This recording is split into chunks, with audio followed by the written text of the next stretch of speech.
şehriyatı. Sen gelenden sonra sevdim hayatı, sen gedenden sonra nifret eləmişəm. Mən açan eşqə xəyanət eləmişəm, sənə öz canımı əmanət eləmişəm. Qara saçlarımı ağartmısan mənim, səndən Allaha şikayət eləmişəm. Gör nələr yazmamışam, nə yazmışam, çox heyif 2 dənə cümlə yazmışam. Öz həyatım adlı nəğmə yazmışam, sən olan yerini nəqarət eləmişəm. Mən açan eşqə xəyanət eləmişəm, sənə öz canım adımı öyrət eləmişəm. Qara saçlarımı ağartmısan mənim, səndən Allaha şikayət eləmişəm.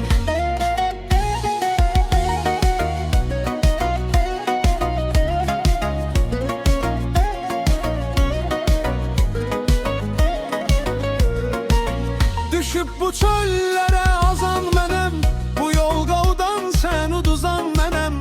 Bu sevginin nəğməsini yazan mənəm, özüm haqqında rəvayət eləmişəm. Son görüşümüz yadıma düştü yenə, nə dedim ki dedim ayrılma sənə. Geri döndün elə baxdın ki mənə, elə bildim ki cinayət eləmişəm. Həsrətim versə də işgəncə zülüm, intizarın məni qoymaz ki ölüm.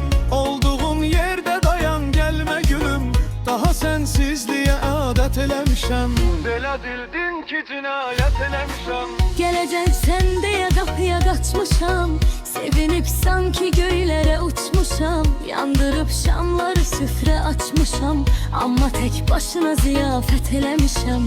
Bulağım şəlaləm dənizimdəsən, günəşim ayımda ulduzumda sən. Suyum havam çörəyim duzumda sən, məni səndən ibarət eləmişəm. Mən aşkı xəyanət eləmişəm, Sənə öz canım əmanət eləmişəm. qara saçlarımı ağartmısan mənim, səndən Allaha şikayət eləmişəm.